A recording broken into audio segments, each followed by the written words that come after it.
네, 안녕하세요.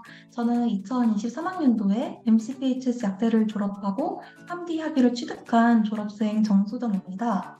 저는 한국 4년제 대학교에서 학사학위를 취득한 후에 20대 중반의 나이로 미국 유학길에 오르게 되었는데요. MCPHS 약대에는 2017년에 예과 1학년으로 입학을 해서 2023년 5월에 졸업을 하였고요. 현재는 미국 CBS 약국에서 인턴 약사로 근무하고 있습니다.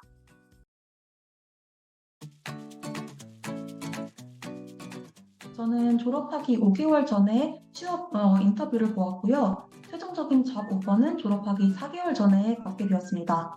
아마 연봉을 가장 궁금해하실 것 같은데요. 제가 근무하고 있는 CBS 약국을 기준으로 말씀을 드려보자면 자유약국 같은 경우에는 최소 주 40시간 이상 근무한다는 것을 조건으로 시간당 받는 금액은 8만 5천 원 정도가 되겠습니다. 따라서 대략적인 연봉 같은 경우에는 1억 7천 정도가 될 것 같고요. 이것은 최소로 받아가실 수 있는 금액이시고, 만약에 추가로 더 근무를 하시게 된다면 추가 수당을 받아가시면 되겠습니다. 저는 아직 이제 일을 막 시작한 인턴 약사이기 때문에 제가 혼자서 약국 스토어를 하나를 맡고 있지는 않고요. 저희 매니저 약사님과 함께 근무를 하고 있습니다.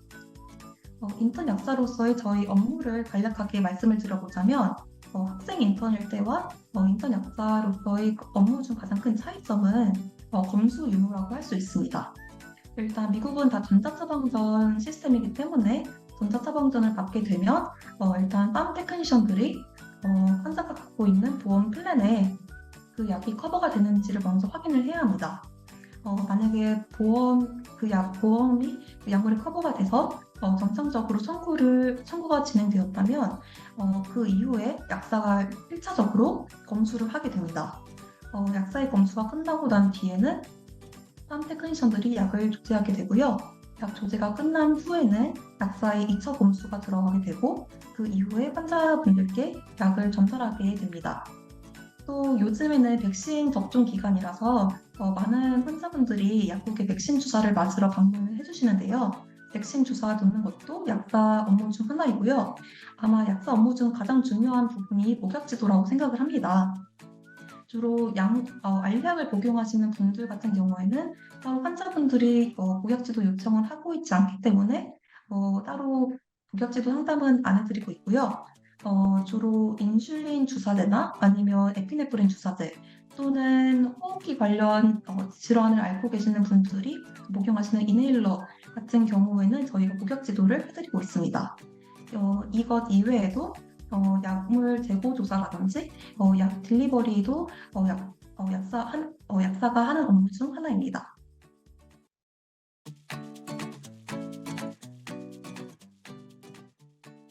제가 미국 약사가 되기로 결심하는 데까지는 아무래도 약사님이셨던 부모님의 영향을 받아서 저는 원래 보건과학 계열 쪽으로 관심이 많았었습니다. 따라서 한국에서 전공을 선택할 때 있어서도 보건과학 계열 쪽이었던 안경공학과를 전공을 해서 졸업 후 안과에서 검안사로 근무를 했었습니다. 안과에서 근무를 하다 보시면 환자분들께서 안약 이외에도 드시고 계신 약물들이 굉장히 많으신데요. 그 약물들에 대해서 저에게 질문을 해주셨을 때 제가 적절한 답변을 해드리지 못하였습니다. 따라서 약물에 대해서 좀 더 심도 있게 공부를 해보고자 하여 3D 유학길에 오르게 되었습니다.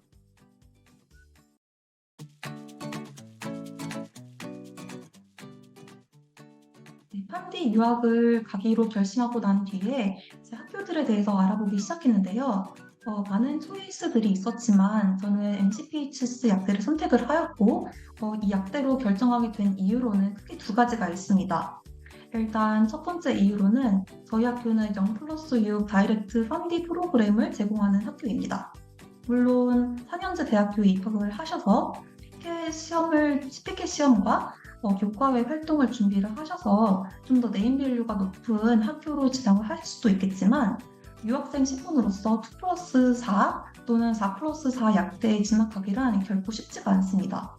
하지만 0+6 약대로 진학을 하시게 된다면 예과 때 어느 정도 성적을 잘 유지해 두시면 일단 본과 진학 자체가 보장이 되기 때문에 좀 더 학교 생활이나 학교 공부에 집중할 수 있다는 장점이 있습니다. 또 두 번째 이유로는 저희 학교는 지리적인 요건이 굉장히 좋았는데요. 저희 학교는 보스턴에 위치하고 있고, 저희 학교 주변으로 연구소들이나 메이저급 대학병원들이 둘러싸고 있습니다. 그 말은 저희가 나중에 분과를 진학을 하셔서 실습을 하실 때 이 메이저급 대학병원들에서 실습할 수 있는 기회도 제공이 되고요.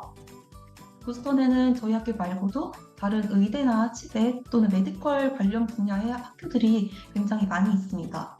따라서 로테이션 또는 실습을 하실 때 이런 학생들과 같이 콜라보레이션 된 수업 또는 콜라보레이션 된 작업을 같이 할 수 있다는 것도 장점 중 하나이고요.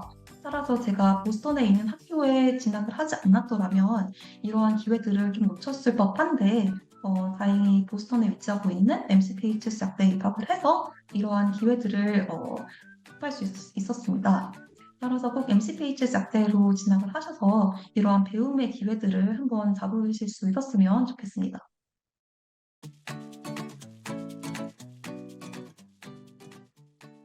저희 학교 같은 경우에는 카운셀링, 상담 서비스라든지 아니면 1대1 피어 멘토링 서비스를 제공을 해드리고 있습니다. 아무래도 저희 학교 약대 자체가 타 학교에 비해서 복지학생들 비율이 좀 꽤 높은 편입니다. 따라서 자신이 태어나고 자라왔던 동북을 떠나서 타지에서 오랫동안 공부한다는 것 자체가 쉬운 일이 아닙니다. 그렇기 때문에 학생분들께서 우울감에 빠지기가 굉장히 쉽기도 하고 또 이제 집을 떠나서 첫 사회생활을 하시게 되는 건데 학교생활 적응하는데도 조금 어려움이 있는 학생들도 간혹 계세요. 특히나 저희 학교에는 카운셀링 부서에 미국계 한국인 선생님께서 상주하고 계십니다. 아무래도 막 유학을 오셨으면 영어가 좀 유창하지 않으실 텐데요. 꼭 저희 카운셀링 부서에 방문을 해보셔서 편하게 한국어 내지 영어로 상담을 받아보실 수 있고 아무래도 상담을 받고 나시면 좀 마음이 편해지고 학교 생활하는 데 있어서 좀 더 잘 적응을 하실 수 있습니다. 또 다른 장점으로는 저희 학교는 1대1 피어 멘토링 서비스도 제공을 하고 있는데요. 1대1 피어 멘토링 서비스란 신입생들이랑 상급 학생들을 1대1로 매칭을 시켜서 상급 학생들로부터 전반적인 학교 생활에 대한 조언이라든지 아니면 학점 관리를 어떻게 하면 좋은지에 대해서 보다 현실적인 조언을 받으실 수 있습니다. 특히나 저희 학교 같은 경우에는 한국인들 학생 수가 굉장히 많은데요. 만약에 한국인 학생분들께 멘토링을 받고 싶으시면 미리 연락을 해주시거나 지원을 해주신다면 한국인 학생들과도 멘토링 서비스를 연결시켜드리고 있거든요.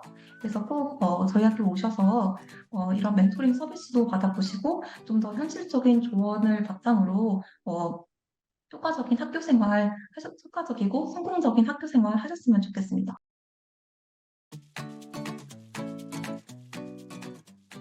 아마 많은 학부모님들께서는 유학원에서 공개하시는 입시 결과를 바탕으로 MCPHS 약대에 학생들이 많이 진학한다는 것을 확인을 해보셨을 거고, 왜 특정 미국 약대에 학생인 솔릭 현상이 일어나는지에 대해서 좀 의문점을 품으시는 것 같아요. 일단 MCPHS 약대에 학생들이 많이 몰리게 된 이유로는 크게 두 가지가 있습니다. 일단 첫 번째로는 저희 학교 약대는 타 학교 약대들에 비해서 일단 뽑는 인원수 자체가 많습니다. 그렇다 보니 입시 결과를 비교를 해보시면 저희 학교 약대로 꽤 많은 학생들이 진학했다는 것을 보실 수 있습니다. 또 두 번째 이유로는 저희 학교는 외국인 학생들에게 꽤나 우호적인 학교이기도 하고 동시에 장학금 혜택도 많이 지원을 해드리고 있습니다. 아무래도 4년 내지 6년 동안 이 긴 시간 동안 유학을 하시려면 금전적인 부분도 좀 고려를 해보셔야 될 텐데요. 만약에 장학금을 받게 되시면 좀 더 보다 경제적으로 유학 생활을 하실 수 있다는 장점이 있습니다. 또한 저희 학교는 입학하실 때 장학금을 받게 되시면 졸업할 때까지도 내학기 장학금이 지급이 되기 때문에 유학 생활 하실 때 굉장히 도움이 많이 되실 거예요. 또한 저희 학교 MCPHS 약대 자체가 임상 약사 배출을 위한 교육 목표를 가지고 학교에서 교육을 실시하기 때문에 학교 자체에서 제약을 많이 걸어두게 됩니다. 그 예로는 예과에서 본과로 진학하실 때 에세이 시험과 인터뷰 시험을 보게 되는 이유가 학생들의 기본 성향이나 영향이 어느 정도 되는지 평가하기 위함이기도 하고, 또 나중에 5학년을 마치시고 6학년에 올라가실 때도 총 3번의 시험을 통과를 하셔야지만 6학년 학생으로서 실습을 하실 수 있게 됩니다. 이때 보시는 시험 같은 경우에는 일단 본과 1학년 때부터 본과 3학년 때까지 배웠던 약학과 관련된 전반적인 지식을 묻는 컴퓨터 시험을 보게 되고요. 나머지 2번의 시험은 이 학생이 얼마나 환자분들 또는 의료진들과 커뮤니케이션을 원활하게 진행할 수 있는지에 대해서 평가하는 시험이 2차례 치러지게 됩니다. 만약 이 시험을 통과하지 못하게 된다면 다시 추가 수업을 듣고 나신 후에 6학년 학생으로서 실습에 참여를 하실 수 있고요. 따라서 저희 학교가 누구나 쉽게 입학을 해서 누구나 쉽게 팜디 학위를 따갈 수 있는 학교는 절대 아닙니다.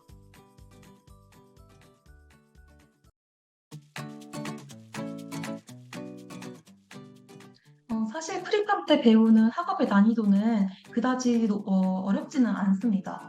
왜냐하면 어차피 나중에 본과로 올라가시게 되면 어차피 어려운 내용을 배울 거기 때문에 미리 프리팜 과정 때부터 어려운 내용으로 시작하지는 않고요. 프리팜 과정 자체는 나중에 본과 과목을 배우기 위한 가장 기본 베이스를 닦는 그런 시기라고 보시면 됩니다. 저는 한국에서 계속 공부를 해왔던 학생이기 때문에 프리팜 과정을 미국 SAT나 AP와 비교해서 설명해 드릴 수는 없을 것 같고요. 한국 교과 과정과 연계지어서 한번 설명을 드려보도록 할게요. 일단 프리팜 때 배우는 과목을 크게 3가지 카테고리로 한번 분류를 해봤습니다. 일단 첫 번째 카테고리로는 과학 과목이 있을 건데요.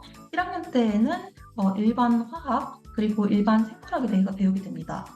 이때 배우는 난이도는 한국 시중에 나와 있는 오투 과학 문제집 또는 완자 과학 문제집에 나와 있는 그 정도 난이도로만 커버를 하지 그 이상의 어려운 내용은 배우지 않습니다.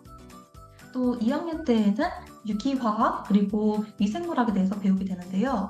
아마 이 2가지 과목은 한국 고등학교에서는 많이 커버를 하지 않는 과목으로 알고 있어요. 그렇기 때문에 한국 약대 입학 시험이었던 시험의 기초 내지 기본에 해당되는 내용만 이 유기화학 그리고 미생물학에서 커버를 하고 그 이상이 되는 난이도는 커버를 하지 않습니다. 또 마지막으로는 물리학이 있는데요. 사실상 약대 교과 과정 자체가 물리학과 거의 연관성이 많이 있지는 않습니다. 그렇기 때문에 일반 화학 또는 일반 생물학보다 조금 낮은 좀 쉬운 내용을 위주로 공부를 하기 때문에 너무 걱정하지 않으셔도 괜찮을 것 같습니다. 또 수학 과목 같은 경우에는 1학년 때는 캘큘러스 1, 2 과목을 배우게 되는데요. 캘큘러스 1, 2에서는 기본 미적분학에 대해서 배운다고 보시면 됩니다. 한국 고등학교 같은 경우에는 초월함수라든지 삼각함수 미적분법에 대해서 배우지만 미국 학교의 경우에는 오로지 다항함수만 취급을 합니다. 따라서 다항함수의 미적분법 그리고 자이언 로그 2까지만 잘 알고 계셔도 따라가는데 전혀 문제되지 않습니다. 또 2학년 때에는 스태티스틱이라는 과목을 배우게 되는데요. 아마 이 스태티스틱이 한국에도 훌륭한 통계라는 수학 과목이 있지만 그 과목과 좀 코스를 맞추는 게 좀 다릅니다. 따라서 미국 스태티스틱을 배우실 때에는 이 스태티스틱 전용 계산기를 사용하셔야 되고 그 계산기를 사용하실 줄 모르면 아예 시험 문제를 풀 수 없기 때문에 한국이랑은 약간 성향이 좀 다르다고 볼 수가 있을 거고요. 계산기 사용법이라든지 이것을 사용해서 문제 푸는 방법은 학교로 오시게 되시면 교수님께서 잘 알려주시기 때문에 너무 걱정하지 않으셔도 괜찮을 것 같아요. 기타 과목으로는 수학, 과학을 제외한 나머지 과목, 그러니까 주로 인문 계열 과목이 해당되는 것 같습니다. 주로 영장문이나 아니면 경제학, 심리학 등등이 이 기타 카테고리에 속하게 되는데요. 기타 과목 같은 경우에는 에세이도 잘 쓰실 수 있어야 되고 또 조별 토론이나 발표 수업이 굉장히 많습니다. 따라서 한국 학생들은 외국 학생들에 비해서 살짝 소극적인 면이 있기 때문에 이 과목을 수강하는 데 살짝 어려움이 있으신데요. 만약에 수학, 과학 베이스가 탄탄한 학생들이라면 이 과목에 인문계열 과목에 좀 더 시간 투자를 해보신다면 무리 없이 좋은 성적으로 예과 과정을 마무리하실 수 있을 것 같습니다. 또 본과로 올라가시게 되면 드디어 학교에서 약사 가운을 받게 되고 스포츠 세리머니를 진행을 하게 되는데요. 아무래도 본과생이 딱 되고 나서 학생분들께서 굉장히 긴장을 많이 하시는 것 같아요. 물론 약대 교과 과정은 학교들마다 조금씩 상이하겠지만 저희 학교 기준으로 말씀을 드려보자면 교과 1학년이 되었다고 해서 갑자기 난이도가 못 쫓아갈 만큼 훅 올라가는 것은 절대 아닙니다. 일단 3학년 때에는 약학과 관련된 전공을 배운다기보다는 일단 예과 때 배웠던 수학, 과학 과목에 조금 더 살을 붙여서 약학과 관련된 과학 과목을 배우는 단계입니다. 그 예를 들어서 뭐 바이오스태티스틱이나 바이오케미스트리, 피지올로지, 패토피지올로지 등등이 이 과목에 이때 배운다고 보실 수 있습니다. 아무래도 본과 2학년 때가 가장 많은 유급률이 발생하게 되는데요. 그 이유가 본과 2학년 때 약학과 관련된 본격적인 전공 과목을 다 배우는 시기이기 때문에 그렇습니다. 본과 2학년 시기에는 주로 외래 환자들이 갖고 있는 질병이나 외래 환자들의 치료법 또는 처방법에 대해서 배우게 되고요. 본과 3학년으로 올라가시게 되면 본과 2학년 때 배웠던 내용들을 바탕으로 거기서 좀 살을 붙여서 특수 환자 처방이나 주로 입원 환자 처방법에 대해서 배우게 됩니다. 여기서 말씀드리는 특수 환자란 주로 영유아 또는 노인 환자분들, 그리고 중증 질환을 앓고 있는 환자분들 또는 중환자실이나 아니면 암센터에 입원해 계시는 분들 치료법에 대해서 배우게 되고요. 아무래도 학업 난이도는 본과 2학년 때보다는 조금 더 어렵다고 볼 수 있습니다.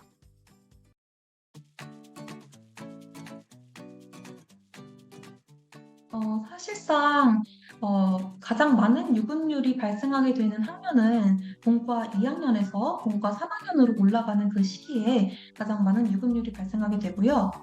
사실상 프리팜에서 PT로 올라갈 때는 거의 유급률이 발생하지 않고 대부분 다 수월하게 진학을 하는 편입니다. 본과로 진학하지 않은 학생으로는 크게 두 부류가 있을 것 같은데요. 일단 첫 번째로 예과 2학년 때 배우는 이기화학을 패스하지 못한 학생들의 경우에는 자연스럽게 본과 진학이 좌절되게 됩니다. 따라서 유기화학 같은 경우에는 꼭 미리 선행학습을 해보시는 게 본과 진학을 하는 데 있어서도 그렇고 또 유기화학이라는 과목을 패스하는 데 있어서도 되게 중요하게 작용할 것 같아요. 그리고 또 다른 케이스로는 예과 때 과학 과목을 배워보고 나니 자기 적성이 약대랑 맞지 않는다고 이미 결정이 난 학생분들 같은 경우에는 저희 학교 약대 안에 과정 말고도 파마스리컬 비즈니스나 파마스리컬 사이언스 전공이 있습니다. 따라서 그 전공이나 아니면 타 전공으로 전과를 하시는 학생들이 종종 있으시고요. 이 두 부류에 해당되는 학생들이 아니시라면 웬만해서는 거의 95% 이상 다 본과로 진학을 하신다고 보시면 되겠습니다.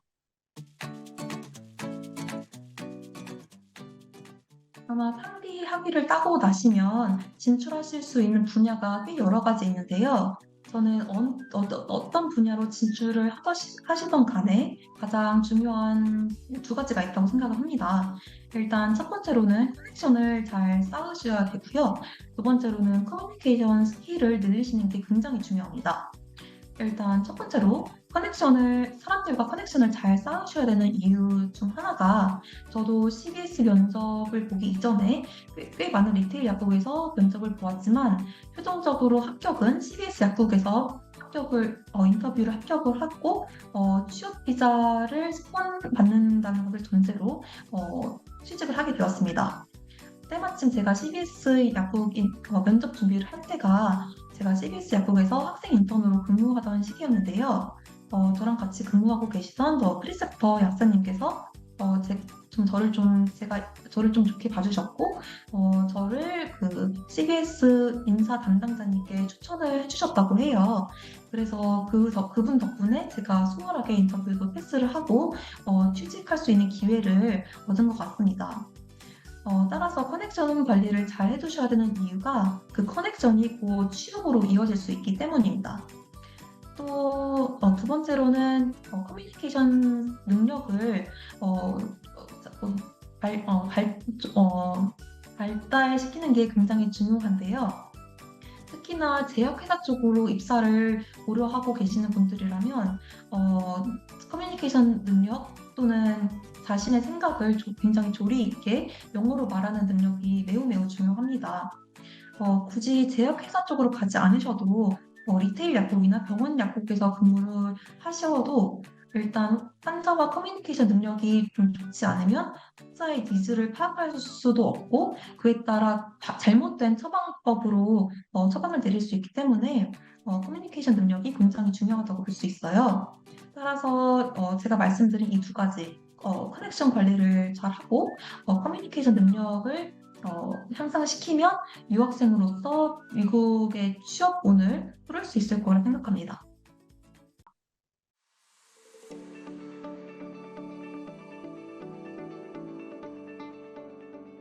사실상 취업할 때 있어서 가장 중요한 두 가지는 일단 첫 번째로 이력서를 잘 쓰셔야 될 거고, 두 번째로는 인터뷰를 잘 패스하셔야 됩니다.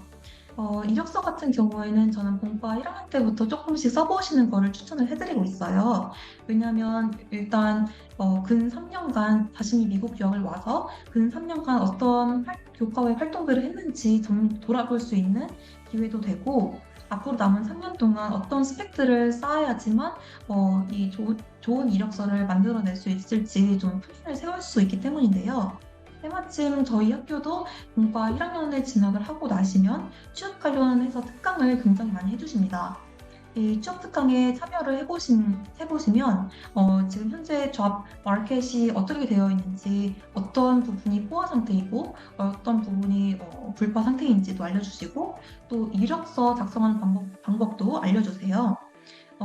또 이력서도 학생이 본인이 써보시고 학교 취업센터에 방문을 해보시면 거기에 상주하고 계시는 선생님들께서 첨삭도 해주시기 때문에 저는 이게 굉장히 도움이 많이 됐었습니다. 또 좋은 이력서는 하루아침에 완성되지 않기 때문에 미리 작성을 해보셔서 꼭 취업지원센터에서 첨삭 받아보시는 걸 권장해드리고 있습니다. 또 인터뷰 같은 경우에는 어떤 잡 포지션으로 나갈지에 따라서 인터뷰 성향이 조금씩 달라진다고 생각을 하는데요.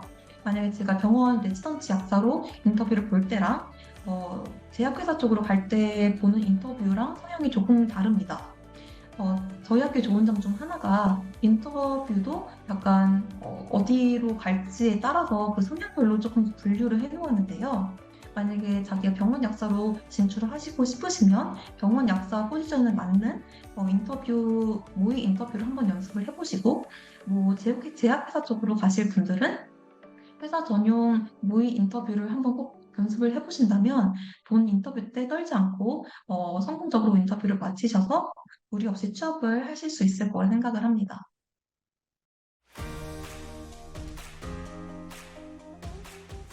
네, 안녕하세요. 예비 약대 신입생분들. 이미 몇몇 분들께서는 미국 3D 유학을 하기로 이미 결정을 내리신 분들도 있으실 거고, 아직 몇몇 분들은 3D 유학을 할지 고민을 하시는 분들도 계실 거예요. 사실상 약학이라는 전공 자체를 본국이 아닌 타지에서 그것도 영어로 공부한다는 것은 꽤나 도전적이고 용기가 있어야지만 하실 수 있는 일입니다. 물론 학교에서 괜찮은 학교를 나오셔서 그럭저럭 괜찮은 전공을 하셔서, 어, 괜찮게 사실 수도 있겠지만, 3D 유학을 마치시고 났을 때 받으시는 그 면허증의 파워는 절대 무시를 할 수 없습니다. 따라서 꼭 면허증이 있는 학과 쪽으로 공부를 해보시는 것도 한번 고려를 해보셨으면 좋겠어요. 그리고 몇몇 분들은 이미 유학을 시작하기도 전에 영어에 대해서 너무 겁을 먹으시고 영어 때문에 유학을 좀 망설이시는 분들도 굉장히 많으실 거라 생각됩니다. 일단 영어 같은 경우에는 계속 한국에서 공부를 해봤자 절대 늘 수가 없고요. 어, 조금 부족하신 상태로 미국에 오셔서 계속 현지에서 살면서 부딪히셔야지만 그때야 비로소 영어 실력이 늘게 됩니다. 따라서 영어 때문에 미국 현지 유학을 좀 포기하지 않으셨으면 좋겠습니다. 끝으로 더 궁금하신 사항이 있으시면 언제든지 팜메디랩으로 연락을 주시면 상담 도와드리겠습니다. 감사합니다.